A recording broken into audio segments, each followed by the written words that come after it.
Yo, what's up, y'all? It's your boy E-Man, and I am back. And I'm back to talk about this new Netflix Avatar: The Last Airbender series. But, of course, before we get into it, please make sure y'all hit that subscribe button because I've been posting videos almost every single day. And if you like the video, go ahead and hit that thumbs up button. And if y'all want to make sure y'all are notified when I post a video, hit that notification bell. And now that we've gotten all the formalities out of the way, let's talk about this new Avatar series. I want to preface this video by saying I absolutely love the original Avatar: The Last Airbender series. It's literally one of my favorite cartoons, and I might even go a step further and say it's one of the best cartoons ever made. And with that being said, why do we keep turning these fantastic, almost perfectly done cartoons into these 3-episode bogus live actions that no one is asking for? I will give it this. I've seen some pretty terrible live actions. This is a more bearable one, but it's the best of a bad bunch. In their defense, it does seem like they're kind of trying to do their own thing a little bit, but I cannot say that that's a good thing because they did it in a bad way. But first, let's talk about the bending. The bending is very clunky. It doesn't feel as fluid and creative as the cartoon makes it. Obviously, one of the biggest draw-ins of Avatar are the very creative, flashy, fluid movements that the cartoon Avatar characters do.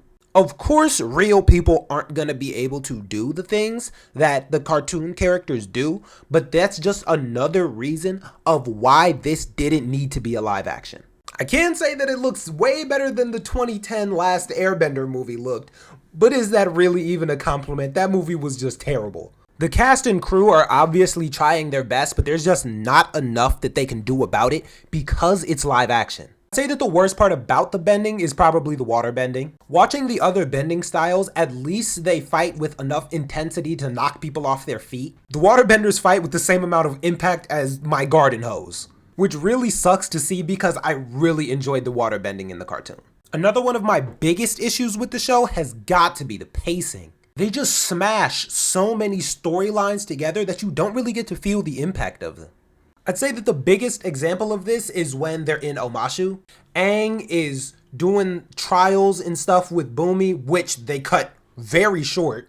And the best part about the trials, at least in the cartoon, is the stakes because Sokka and Katara are covered in the growing crystals and stuff like that, you know. In this show, they're not even there. They're somewhere doing something completely different, and there's just no stakes in it at all.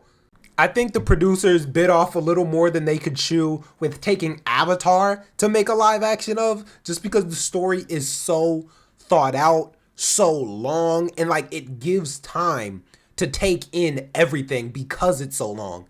We just don't get that in the live action. Pacing of this show just ruins so much in the storyline. One of the things I think they do terribly in this show is they always are getting to the next mission to where they never really get a chance to be friends. I remember when they were on Appa's back, and it was the first time they were like, oh, we're Team Avatar, you know? I was sitting looking at my TV are y'all sure about that?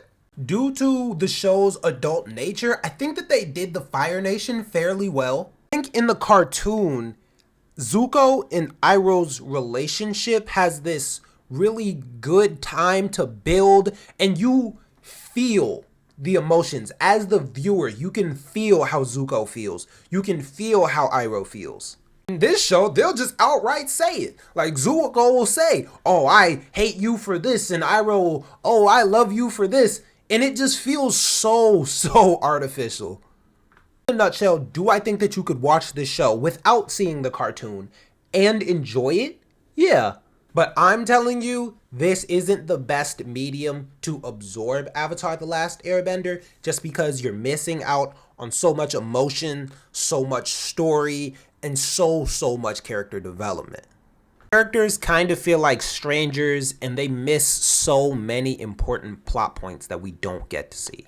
Visually, I think it's stunning. I think the environment looks very good, but story-wise and with character development, it is lacking a lot of depth. Overall, I'd say it's an okay watch. So check it out, form your own opinion about it, and I think a lot of people, especially that haven't already seen the cartoon, might actually like this series. Thank you guys for checking out my review of it. Hopefully it was insightful to help you guys think about if y'all want to check this series out, and if you haven't checked out the original Avatar series, maybe you'll want to check that out. But if y'all haven't already, make sure y'all subscribe, because I'm going to be making much more videos like this. And if y'all like the video, or if it just gave y'all a lot of information, make sure y'all hit that thumbs up and hit that notification button so that y'all can be notified when y'all get more videos like this. Thank y'all so much for checking out this video, and I'm going to catch y'all in the next one.